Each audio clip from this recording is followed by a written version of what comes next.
music.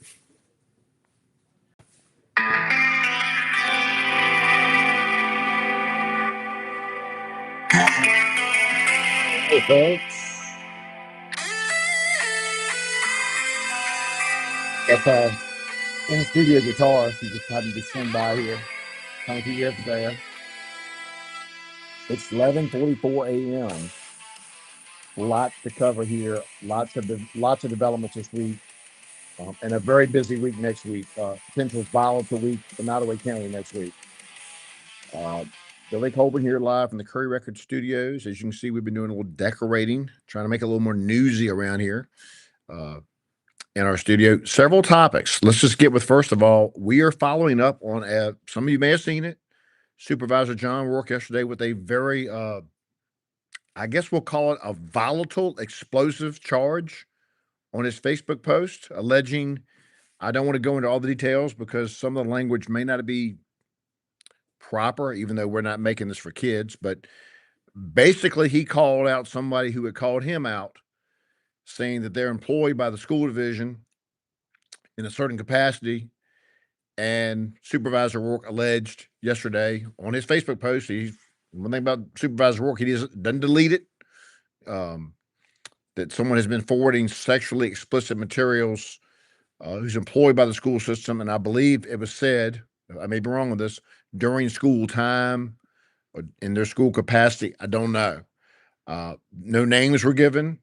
There's been a lot of conjecture as to who that is, but such is the nature of Nottoway County politics today. The solar vote. We reported in our paper that hit the streets yesterday, Tuesday. It was recorded as a 3-2 vote in favor of the Ampliform siting agreement. I was informed later by someone who told me to go back and watch the video. Supervisor John Rourke made the motion and both hosts seconded, or vice versa, to approve the agreement. Board Chairman Bill Collins called on Daphne Norton, no. Dickie Ingram, no. Chairman Collins voted aye. That's all who voted. That's a 2-1 failed vote. Now, there are ways to rectify that. Robert's Rules of Order, there are various editions of it. The next month, someone on the prevailing side can make a motion to reconsider the issue. Well, the prevailing side were the 2 no votes. They know full well and good that if they make a motion to reconsider, it's going to pass. Now, it was just one of those procedural errors, but when it comes to voice votes and adopting laws and resolutions, technicalities matter. So I don't know what's going to happen there. Will it get cleaned up? I have no idea. I'm just simply asking these questions. Folks, I want to thank y'all for the anonymous letters we're getting. I'll show you some of these here. Some people like to point out mistakes I've made. I should have said shoe in, SHOO, instead of shoe like you wear. I made that mistake. Yes, I'm live. Thank you for checking, though. This is what happens when you go live in the newsroom. We're busy down here. Also, Mr. Billy got a letter. Mr. Billy got a letter for about some town stuff.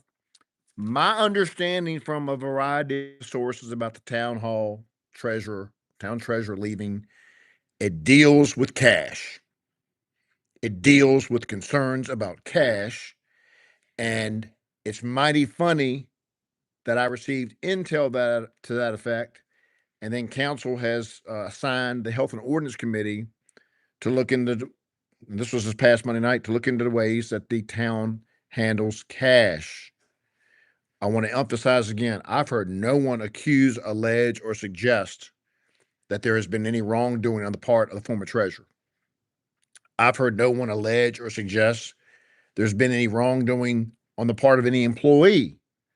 But I have been told by multiple sources that the former treasurer did not like what she saw and made that clear. And then someone didn't like how she may have worded it or maybe how she expressed herself. And someone complained. Again, my credibility of my sources after that aren't as firm, but I will tell you, I spoke to someone close to the treasurer. The treasurer wanted to talk to town council, and town council declined that offer. of which many of you have expressed complete shock that with everything that's going on at town hall, the loss of 2 treasurers in 10 months. Why in the world would not council want to take her up on it? And I was told that there was a suggestion that a member of council and the mayor meet with her, and that was shot down. That there was 1, 2, maybe 3 members of council that wanted that to happen, but not the majority. Anyone that's on council would like to speak out on that, including the mayor, may speak out on that. I would think the mayor is certainly entitled on his own volition to meet with her if he so chose. But if it's not the will of the council, he may decide not to do that. It looks like there's going to be an ad for a new treasurer, and we're not going to find out what happened to Karen Morris of me. And she did not go on Facebook and fight her battles. She made it clear through her intermediary that she wanted to talk to council and didn't want to do it through the newspaper, didn't want to do it through Facebook. And council has said no. The majority on council has said no because she turned her keys in. Now, she never wrote a letter of resignation. Council did not accept a letter of resignation because she didn't write one.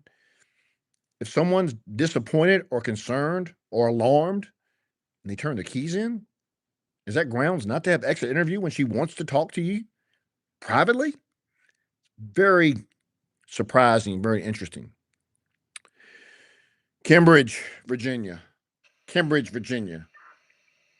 On the good news, we had some stories this week about some Cambridge folks winning awards, winning Emmys, winning statewide Volunteer of the Year awards. Congratulations, Lee Smythe. Congratulations, Chris Fowler. But this Cambridge near tragedy, and in many ways it still is a tragedy, an officer of the law allegedly shot multiple times at the mother of one of his children, and now she has filed suit. She survived somehow. Despite being struck, underwent surgery. She has filed a lawsuit in excess of $100 million. I think it's $143 million against the town of Cambridge. And I'm getting intel from reliable sources. Some are anonymous, so I got to be careful with that, but they gel with other non-anonymous sources. And I want to put this out there. If you are a Cambridge town official, a Cambridge leader, a Cambridge law enforcement source, Cambridge staff, and you want to refute this, we will give you all resources at our disposal, our paper, our Facebook page, our YouTube page. We have been told that Officer Aaron Stokes, after having been declared armed and dangerous, that when he returned to Cambridge before his surrender, and I'm told a fairly decent amount of time before his surrender that night, that Monday night, the shooting occurred on a Sunday afternoon. I am told that Officer Aaron Stokes was escorted around town by someone affiliated with the town. That could include the police department or not. Again, if that is wrong information, we want to rectify that immediately. But it's coming to us in, I won't say droves, but the spigot that was dripping is now is pouring wide open with information. We want to be accurate. And we realize that law enforcement, everyone's going to zip up for 5 months, 6 months because it's an investigation. The people have a right to know. The people have a right to know. The people of Cambridge, Virginia trained that officer. The people of Cambridge, Virginia are going to pay for the investigation indirectly through the state. The people of Cambridge and Lunenburg County, their officers are going to be consumed by this, by what's going to be required and demanded of them over the course of this investigation. Sunlight is the best answer because there are wild things going on, rumors. And there have been some strange deaths in Cambridge and that sort of thing. Y'all have seen John Burkett. CBS 6 has done an in-depth job trying to verify and try to figure out what's been going on with some of these unexplained deaths. These bodies that were found, one of which was found somewhat miraculously.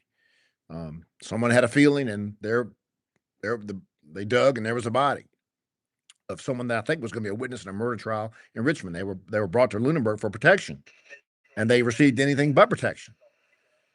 So that's important. Now, with everything going on in Nottoway right now, everyone's been talking about the solar, how that's a heated topic, and the The courthouse, obviously, that's been quite the topic on Facebook, quite the topic. I do want to let you know there was a document that was put up last night by a friend of this newspaper's, and uh, it's listed all the. I think it came from Judge Joe Teefee originally. It listed all the courthouses in the 10th Circuit and 11th Circuit that were renovated, and Nottoway was blank. Well, Nottoway was renovated. Now, I'm not going to define the level of renovations, but I watched it and took pictures of it in 2000. The General District Court was renovated around 2005, early 2000s. Both General District Court and the 1840 courthouse were both renovated. And the 1840 courthouse is historic, and people have said, "Oh, you can't do anything to a historic building." Yes, you can. It was done 20 years ago, maybe going on 25 years ago. So maybe it's time to do another one.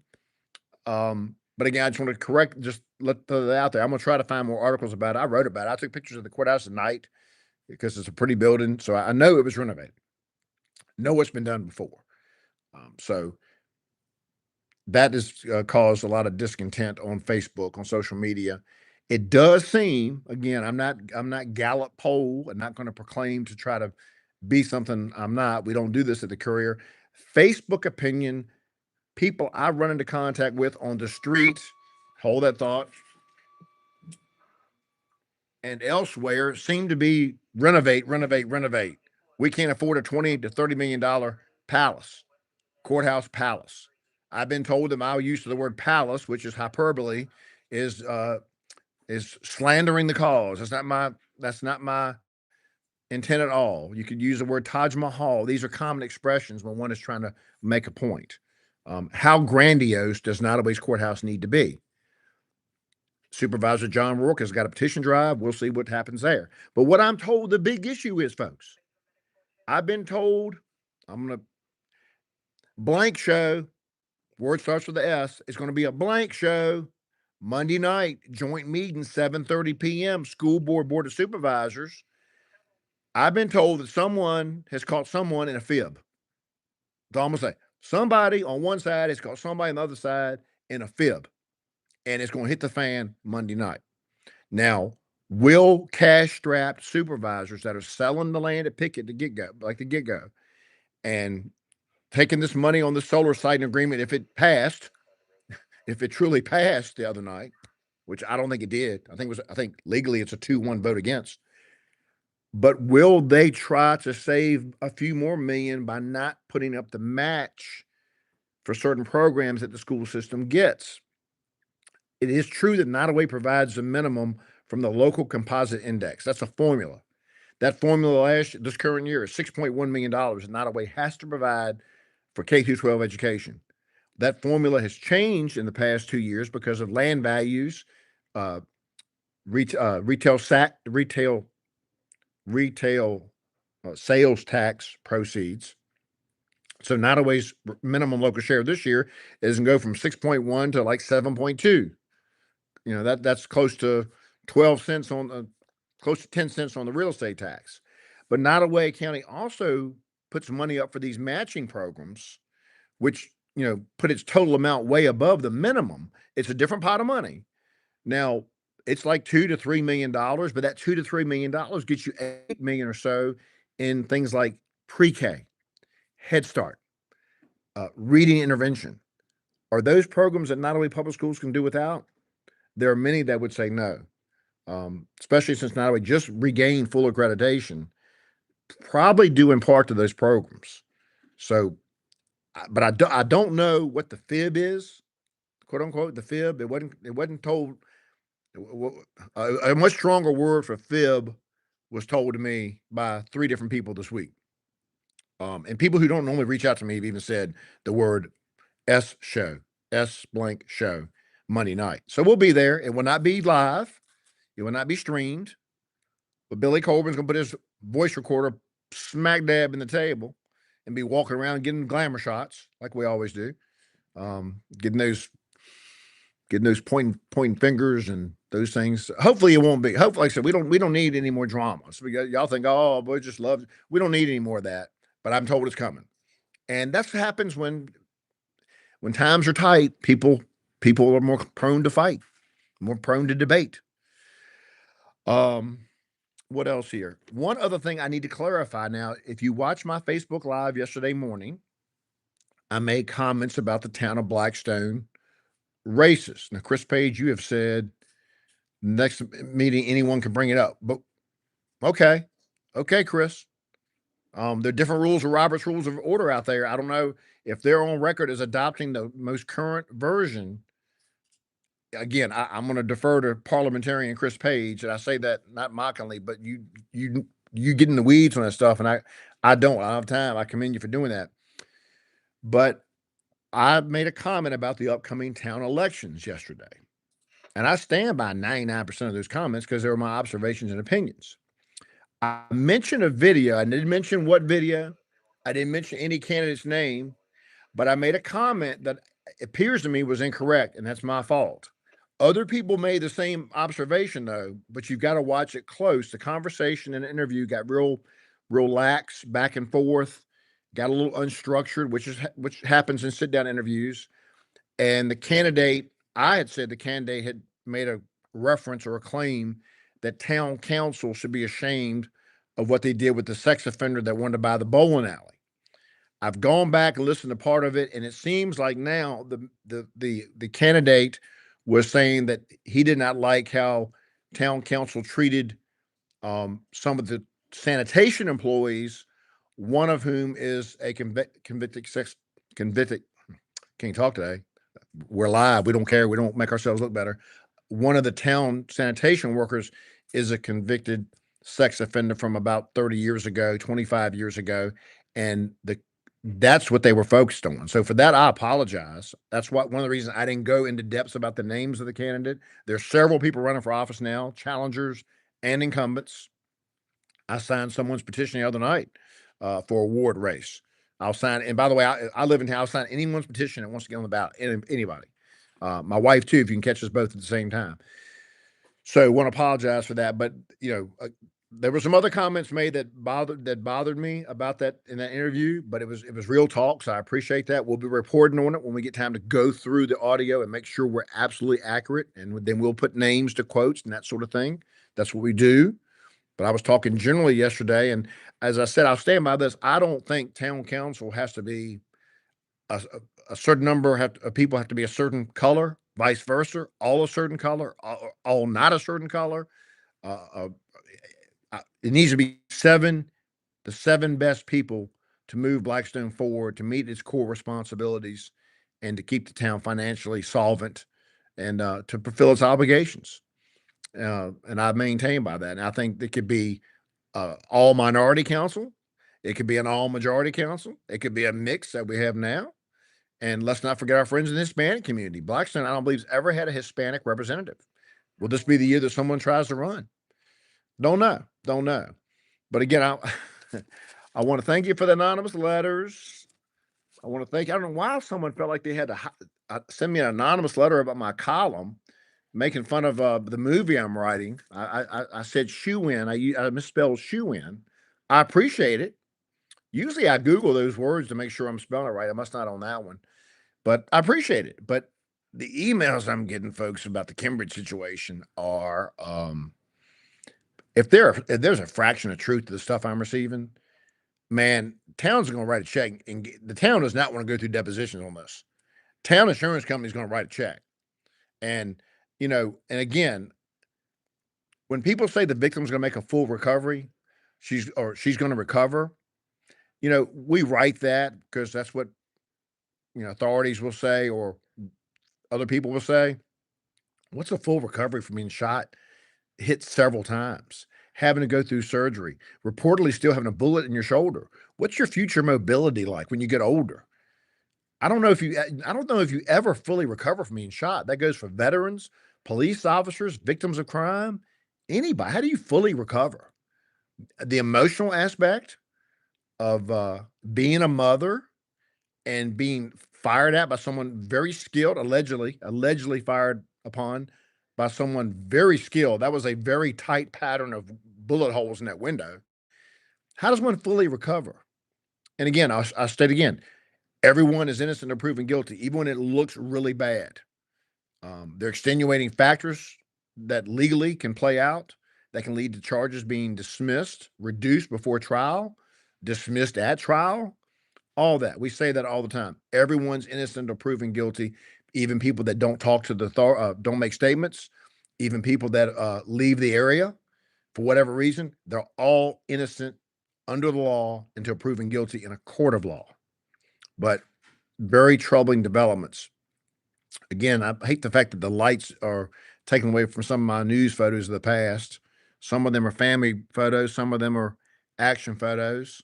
And that sign above the on air, Doug, that was given to my father as a joke because he was not a fan of some of the road names that Nottoway County supervisors chose back in 1993 ish when we went to E911, Enhanced 911.